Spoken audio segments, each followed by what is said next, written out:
Welcome to ನಿತ್ಯ special. ಎಲ್ಲರೂ ಹೇಗಿದ್ದೀರಾ? ನಾನು ಕೂಡ ಚೆನ್ನಾಗಿದ್ದೀನಿ. ನೀವು ಚೆನ್ನಾಗಿದ್ದೀರಾ ಅಂತ ಅಂದ್ಕೊಳ್ತೀನಿ. ಇವತ್ತು ಉಳಿದಿರೋ ಅನ್ನೋದಲ್ಲಿ ಏನು ಮಾಡ್ಬೋದು ಅಂತ ನಾನು ನಿಮಗೆ ತೋರಿಸ್ಕೊಡ್ತೀನಿ. ಅದೇ ನೋಡೋಕ್ಕಿಂತ ಮುಂಚೆ ನನ್ನ ಚಾನಲ್ಗೆ ಸಬ್ಸ್ಕ್ರೈಬ್ ಮಾಡ್ಕೊಳ್ಳಿ, ಹಾಗೆ ಬೆಲ್ಲೈಕನನ್ನು ಪ್ರೆಸ್ ಮಾಡಿ. ಶೇರು ಕಮೆಂಟ್ ಮಾಡೋದು ಮಾತ್ರ ಮರಿಲೇಬೇಡಿ. ನೋಡಿ, ಫಸ್ಟಿಗೆ ನಾನು ಒಂದು ಕುಕ್ಕರ್ ಇಟ್ಕೊಂಡಿದ್ದೀನಿ. ನೋಡಿ, ನಾನು ತರಕಾರಿಗಳು ಕೂಡ ಎಲ್ಲ ಕಟ್ ಮಾಡಿ ಇಟ್ಕೊಂಡಿದ್ದೀನಿ. ಅದನ್ನು ವೆಜಿಟೇಬಲ್ಸ್ ಎಲ್ಲ ಹಾಕ್ಕೊಂಡು ಕ್ಯಾರೆಟು, ಬೀನ್ಸು, ಆಲೂಗೆಡ್ಡೆ ಎಲ್ಲ ಹಾಕ್ಕೊಂಡಿದ್ದೀನಿ. ಇದ್ರೆ ನೂಕೋಲು ಕೂಡ ಹಾಕ್ಬೋದು. ನೋಡಿ, ಇದು ಸ್ವಲ್ಪ ದಪ್ಪಕಾಳಿತ್ತು ನನ್ನ ಹತ್ರ, ಅದಕ್ಕೋಸ್ಕರ ಹಾಕ್ತಿದ್ದೀನಿ, ಬೇಳೆ ಬತ್ತಿಗೆ ಚೆನ್ನಾಗಿರುತ್ತೆ ಅಂತ. ಇದನ್ನು ನಮ್ಮ ಕಡೆ ಸುಳೆಕಾಳು ಅಂತ ಕರೀತಾರೆ. ಅದನ್ನು ಕೂಡ ಹಾಕ್ಕೊಂಡಿದ್ದೀನಿ. ನೋಡಿ, ಸ್ವಲ್ಪ ಕೊತ್ತಂಬರಿ ಸೊಪ್ಪು ಹಾಕ್ಕೊಂಡಿದ್ದೀನಿ. ಎಲ್ಲ ಒಟ್ಟಿಗೆ ಹಾಕ್ಕೊಂಡು ಒಂದು ಸಲ ಕೂಗಿಸ್ಕೊಳ್ಳೋಣ. ನೋಡಿ, ಬೆಳ್ಳುಳ್ಳಿ ಮತ್ತು ಈರುಳ್ಳಿ ನಾನು ಒಂದು 2 ಹಚ್ಕೊಂಡಿದ್ದೀನಿ ಸ್ಲೈಸಾಗಿ. ಸ್ವಲ್ಪ ಕರಿಬೇವಿನ ಸೊಪ್ಪು, ಟೊಮೆಟೊ ಮಾತ್ರ ನಾನು ಒಂದು 5 ಹಾಕ್ಕೊಂಡಿದ್ದೀನಿ. ನಾನು ಹುಳಿ ಹಾಕಲ್ಲ, ಹಾಗಾಗಿ ನಾನು ಒಂದು 5 ಟೊಮೆಟೊ ಫುಲ್ ಹಾಕ್ತೀನಿ. ಬೇಳೆ ಬತ್ತಿಗೆ ಟೊಮೆಟೊನೇ ಹಾಕಿದ್ರೆ ತುಂಬಾ ಚೆನ್ನಾಗಿರುತ್ತೆ, ಜಾಸ್ತಿ ಹಾಕಬೇಕಷ್ಟೆ. ಈಗ ಸ್ವಲ್ಪ ನೀರನ್ನು ಹಾಕ್ಕೊಂಡು ಒಲೆ ಮೇಲೆ ಇಟ್ಟಿದ್ದೀನಿ. ನನಗೆ ಸ್ಟವ್ ಆನ್ ಮಾಡ್ಕೊಂಡಿದ್ದೀನಿ. ಇದಕ್ಕೆ ಸ್ವಲ್ಪ ಒಂದು ಅರ್ಧ ಟೇಬಲ್ ಸ್ಪೂನಷ್ಟು ಜೀರಿಗೆ ಕೂಡ ಹಾಕ್ಕೊಳ್ತಿದ್ದೀನಿ. ನೀವು ಜಾಸ್ತಿ ಬೇಕಾದರೂ ಕೂಡ ಬಳಸ್ಬೋದು. ನಾನು ಸಾಕು ಅಂತ ಮತ್ತೆ ಯೂಸ್ ಮಾಡ್ತೀನಿ. ಹಾಗಾಗಿ ನೋಡಿ, 1 ಕಪ್ ಆಗೋಷ್ಟು ತೊಗರಿಬೇಳೆನ ತಗೊಂಡಿದ್ದೀನಿ. ನೋಡಿದ್ರಲ್ಲ, ಅದನ್ನು ನಾನು ತೊಳೆದು ನಿಮಗೆ ತೋರಿಸ್ತೀನಿ. ಅದ್ರ ಜೊತೆಗೆ ನಾನು ಒಂದು 2 ಟೇಬಲ್ ಸ್ಪೂನಷ್ಟು ಹೆಸರುಬೇಳೆ ಕೂಡ ತಗೊಂಡಿದ್ದೀನಿ. ಇದ್ದರೆ ಜಾಸ್ತಿ ತೊಗೋಬೋದು, ನನ್ನ ಹತ್ರ ಇರಲಿಲ್ಲ, ಸೊ ಅಷ್ಟೇ ಹಾಕ್ಕೊಂಡಿದ್ದೀನಿ. ಎರಡನ್ನೂ ಕೂಡ ಸೇರಿಸಿ ತೊಳೆದು ಇಟ್ಕೊಂಡಿದ್ದೀನಿ ನೋಡಿ ಚೆನ್ನಾಗಿ.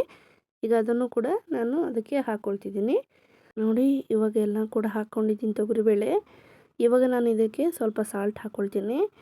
ಸಾಲ್ಟು ನಾವು ನೋಡಿ ಹಾಕ್ತಿದ್ದೀನಿ. ಇವಾಗ ಸ್ವಲ್ಪ ಹಾಕ್ಕೊಂಡು ಮತ್ತೆ ಕೂಡ ಸ್ವಲ್ಪ ಹಾಕ್ತೀನಿ. ಹಾಗಾಗಿ ಹಾಕ್ಬಿಟ್ಟು ಒಂದು ಸ್ವಲ್ಪ ತಿರುಗಿಸೋಣ. ನಾನು ಒಲೆ ಆನ್ ಮಾಡಿರೋದ್ರಿಂದ ಸ್ವಲ್ಪ ತಿರುಗಿಸಿದ್ರೆ ಚೆನ್ನಾಗಿರುತ್ತೆ ಅಂತ ತಿರುಗಿಸ್ಕೊಂಡಿದ್ದೀನಿ. ಇವಾಗ ಇದನ್ನು ಲಿಡ್ ಕ್ಲೋಸ್ ಮಾಡೋಣ. ಇದು 3 ವಿಷಲ್ ಬರಲಿ. ನೆಕ್ಸ್ಟು ಅದನ್ನು ಸೈಡಿಗೆ ಇಟ್ಕೊಳ್ಳೋಣ. ಈ ಕಡೆ ನಾನು ಉದ್ದಿನಬೇಳೆನ ನೋಡಿ, ಉದ್ದಿನಬೇಳೆ 2 ಸ್ಪೂನ್ ಹಾಕ್ಕೊಂಡಿದ್ದೀನಿ ನಾನು. ಹಾಕ್ಕೊಂಡ ನಂತರ ನಾನು ಇದಕ್ಕೆ ಕಡಲೆಬೇಳೆ ಕೂಡ ಒಂದು 2 ಸ್ಪೂನಷ್ಟು ಹಾಕ್ಕೊಳ್ತೀನಿ. ನೋಡಿ, ನಾನು 2 ಟೇಬಲ್ ಸ್ಪೂನ್ ಹಾಕ್ಕೊಂಡಿದ್ದೀನಿ. ಅದು ಸ್ವಲ್ಪ ಕಮ್ಮಿ ಬರುತ್ತೆ ಅಂತ ಇನ್ನೊಂದು ಸ್ವಲ್ಪ ಕೂಡ ಹಾಕ್ಕೊಂಡೆ. ನೋಡಿ, ಇವಾಗ ನಾನು ಇದಕ್ಕೆ 1 ಟೇಬಲ್ ಸ್ಪೂನಷ್ಟು ಜೀರಿಗೆ ಹಾಕ್ಕೊಂಡಿದ್ದೀನಿ. ಅದಕ್ಕೆ ಇನ್ನೊಂದು ಚೂರು ಎಕ್ಸ್ಟ್ರಾ ಆ್ಯಡ್ ಮಾಡ್ತಿದ್ದೀನಿ. ನಾನು ಪೌಡ್ರ್ ಮಾಡಿ ಇಟ್ಕೊಳ್ಳೋದ್ರಿಂದ ಸ್ವಲ್ಪ ಜಾಸ್ತಿ ಹಾಕ್ಕೊಂಡಿದ್ದೀನಿ. ನೋಡಿ, 2 ಮರಾಠಿ ಮೊಗ್ಗು, 2 ಏಲಕ್ಕಿ, ಹಾಗೆ 3 ಲವಂಗ ಕೂಡ ಹಾಕ್ಕೊಂಡಿದ್ದೀನಿ. ಸ್ವಲ್ಪ ಚಕ್ಕೆ ಹಾಕ್ಕೊಂಡಿದ್ದೀನಿ, ಒಂದು 2 ಪೀಸಷ್ಟು ಹಾಕಿ ನಾನು ಇದಕ್ಕೆ ಒಂದು ಸ್ವಲ್ಪ ಗಸಗಸೆ ಕೂಡ ಹಾಕ್ಕೊಳ್ತಿದ್ದೀನಿ, ಒಂದು ಅರ್ಧ ಟೇಬಲ್ ಸ್ಪೂನಷ್ಟು ಹಾಕಿ ನೀಟಾಗಿ ಫ್ರೈ ಮಾಡ್ಕೊಳ್ಳೋಣ. ಗಸಗಸೆ ಹಾಕಿದರೆ ತುಂಬಾ ಇದು ಮಾಡಿ ಕೂಡ ಇಟ್ಕೊಳ್ಬೋದು. ನೀವು ಆವಾಗಲೇ ಮಾಡ್ಕೋಬೇಕು ಅನ್ನೋದೇನಿಲ್ಲ, ಮಾಡಿ ಇಟ್ಕೊಂಡ್ರೆ ಯಾವಾಗ ಬೇಕಾದರೂ ಕೂಡ ಯೂಸ್ ಮಾಡ್ಬೋದು. ಇದಕ್ಕೆ ನಾನು 4-5 ಬ್ಯಾಡಗಿ ಮೆಣಸಿನ್ಕಾಯಿ ಕೂಡ ಹಾಕ್ತಿದ್ದೀನಿ, ಕಲರಿಗಷ್ಟೇ. ನೋಡಿ, ನೀಟಾಗಿ ಫ್ರೈ ಮಾಡ್ಕೊಳ್ಳೋಣ. ಲೋ ಫ್ಲೇಮಲ್ಲೇ ಫ್ರೈ ಮಾಡ್ಕೋಬೇಕು. ಲೋ ಫ್ಲೇಮಲ್ಲಿ ಮಾಡಲಿಲ್ಲ ಅಂದರೆ ಎಲ್ಲ ಕಾಳೆಲ್ಲ ಕೂಡ ಬ್ಲ್ಯಾಕ್ ಆಗಿಬಿಡುತ್ತೆ. ಹಾಗಾಗಿ ನೋಡಿ, ಇವಾಗ ನೀಟಾಗಿ ಫ್ರೈ ಆಗಿದೆ. ಈಗ ನಾನು ಇದನ್ನು ತಣ್ಣ ಆಗೋವರೆಗೂ ಬಿಟ್ಟಿದ್ದೆ, ಇವಾಗ ತಣ್ಣ ಆಗಿದೆ. ಇವಾಗ ನಾನು ಅದನ್ನು ಮಿಕ್ಸಿ ಜಾರ್ಗೆ ಹಾಕ್ಕೊಳ್ತಿದ್ದೀನಿ. ನೋಡಿ, ಎಲ್ಲವನ್ನು ಕೂಡ ಹಾಕ್ಕೊಂಡು ನಾನು ಅದಕ್ಕೆ ಸ್ವಲ್ಪ ಒಣ ಕೊಬ್ಬರಿ ಕೂಡ ಒಂದು 2 ಟೇಬಲ್ ಸ್ಪೂನಷ್ಟು ಒಣ ಕೊಬ್ಬರಿ ಕೂಡ ಹಾಕ್ಕೊಂಡಿದ್ದೀನಿ. ಹಾಕಿ ನಾನಿಲ್ಲಿ ರೆಡ್ ಚಿಲ್ಲಿ ಮತ್ತು ಧನಿಯಾ ಎರಡೂ ಕೂಡ ಮಿಕ್ಸ್ ಆಗಿರೋದನ್ನು ನಾನಿಲ್ಲಿ 1 ಟೇಬಲ್ ಸ್ಪೂನ್ ಅಷ್ಟೇ ಹಾಕ್ತಿದ್ದೀನಿ. ಯಾಕಂದರೆ ಸ್ವಲ್ಪ ಖಾರ ಇದೆ, ಹಾಗಾಗಿ ನೋಡಿ, ಇದು ಮಿಕ್ಸಿ ಮಾಡಿ ಇಟ್ಕೊಂಡಿದ್ದೀನಿ ನಾನು. ನೀಟಾಗಿ ಫೈನಾಗಿ ಪೌಡ್ರಾಗಿದೆ. ನೋಡಿ, ಇವಾಗ ನಾನೊಂದು ಪಾತ್ರೆಗೆ, ಸ್ವಲ್ಪ ಸಣ್ಣ ಪಾತ್ರೆಗೆ ನೀರನ್ನ ಹಾಕ್ಕೊಂಡಿದ್ದೀನಿ. ಏನಕ್ಕಪ್ಪ ಇದು ನೀರು ಹಾಕ್ಕೊಂಡೆ ಅಂತಂದರೆ, ನಾನು ಮಿಕ್ಸಿ ಜಾರಲ್ಲಿರೋ ಪೌಡ್ರನ್ನ ಸ್ವಲ್ಪ ಎತ್ತಿಟ್ಕೊಂಡಿದ್ದೀನಿ. ಇನ್ನು ಮಿಕ್ಕಿದ್ದನ್ನು ಹಾಕಿ ಅದನ್ನು ನೀಟಾಗಿ ಮಿಕ್ಸ್ ಮಾಡೋಣ. ನೋಡಿ, ನೀಟಾಗಿ ವಿಸ್ಕರಲ್ಲಿ ಮಿಕ್ಸ್ ಮಾಡಿ, ವಿಸ್ಕರ್ ಇಲ್ಲ ಅಂದರೂ ಕೂಡ ಸ್ಪೂನಲ್ಲೇ ಮಿಕ್ಸ್ ಮಾಡ್ಬೋದು, ಏನು ತೊಂದರೆ ಇಲ್ಲ. ನಾನು ಇದಕ್ಕೆ ಇನ್ನೊಂದು ಸ್ವಲ್ಪ ನೀರು ಹಾಕ್ಕೊಳ್ತಿದ್ದೀನಿ. ಈ ಥರ ಹಾಕೋದ್ರಿಂದ ಗಂಟಾಗಲ್ಲ, ಅದು ಬಿಸಿ ಇರುತ್ತಲ್ಲ, ಹಾಗಾಗಿ ಗಂಟಾಗಲ್ಲ. ನೋಡಿ, ಇವಾಗ ನಾನು ಮಿಕ್ಸ್ ಮಾಡಿರೋದನ್ನು ಕೂಡ ಹಾಕಿ ಒಂದು ಸಲ ನೀಟಾಗಿ ತಿರುಗಿಸ್ಕೊಳ್ಳೋಣ. ಇನ್ನೊಂದು ಸ್ವಲ್ಪ ನೀರು ಬಿಸಿಬೇಳೆ ಬಾತಿಗೆ ಸ್ವಲ್ಪ ಜಾಸ್ತಿ ಹಾಕಬೇಕಲ್ಲ, ಹಾಗಾಗಿ ನೀವು ನೋಡಿ ಹಾಕ್ಕೊಳ್ಳಿ, ಎಷ್ಟು ರೈಸ್ ಹಾಕ್ತೀರ ಅನ್ನೋದ್ರ ಮೇಲೆ ಡಿಪೆಂಡು. ಎಷ್ಟು ಜನಕ್ಕೆ ಮಾಡ್ತಿದ್ದೀರಾ ಅನ್ನೋದ್ರ ಮೇಲೆ. ನೋಡಿ ಈ ಥರ ಆಗಿದೆ. ಬೇಳೆ ಎಲ್ಲ ಚೆನ್ನಾಗಿ ಕೂಡ ಬೆಂದಿದೆ. ಇದಕ್ಕೆ ನಾನು 1-2 ಟೇಬಲ್ ಸ್ಪೂನಷ್ಟು ಉಪ್ಪನ್ನು ಕೂಡ ಹಾಕ್ಕೊಳ್ತೀನಿ. ಪುಡಿ ಉಪ್ಪನ್ನ ಹಾಕಿ ನೀಟಾಗಿ ಒಂದು ಸಲ ಮಿಕ್ಸ್ ಮಾಡಿ ತೋರಿಸ್ತೀನಿ ನೋಡಿ ನಿಮಗೆ ಹೇಗಿದೆ ಅಂತ.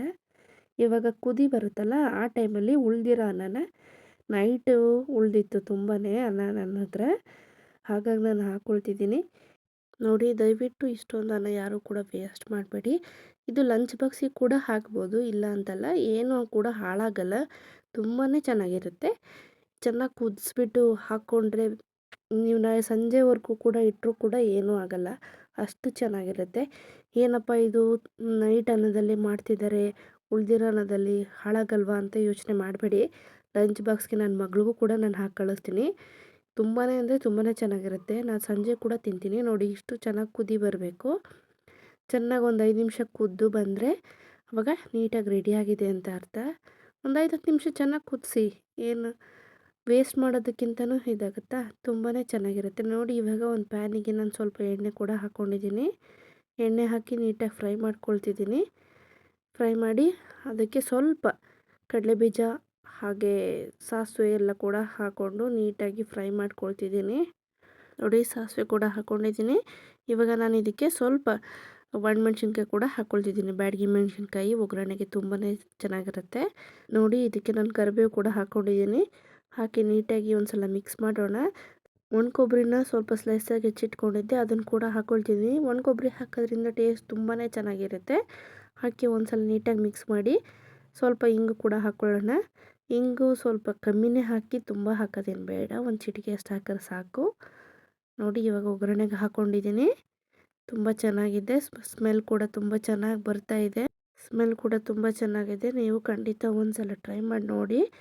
ಯಾರೂ ಚೆನ್ನಾಗಿ ಇಲ್ಲ ಅಂತ ಯಾರು ಕೂಡ ಹೇಳಲ್ಲ, ಅಷ್ಟು ಹಾಗೆ ಟೇಸ್ಟ್ ಕೂಡ ತುಂಬಾ ಚೆನ್ನಾಗಿರುತ್ತೆ. ಈಗ ನಾನು ಇದನ್ನು ಒಂದು ಪ್ಲೇಟಿಗೆ ಸರ್ವ್ ಮಾಡಿ ನಿಮಗೆ ತೋರಿಸ್ತೀನಿ. ಈ ವಿಡಿಯೋ ನಿಮಗೆ ಇಷ್ಟ ಆದರೆ ಪ್ಲೀಸ್ ಒಂದು ಸಬ್ಸ್ಕ್ರೈಬ್ ಮಾಡಿ, ಹಾಗೆ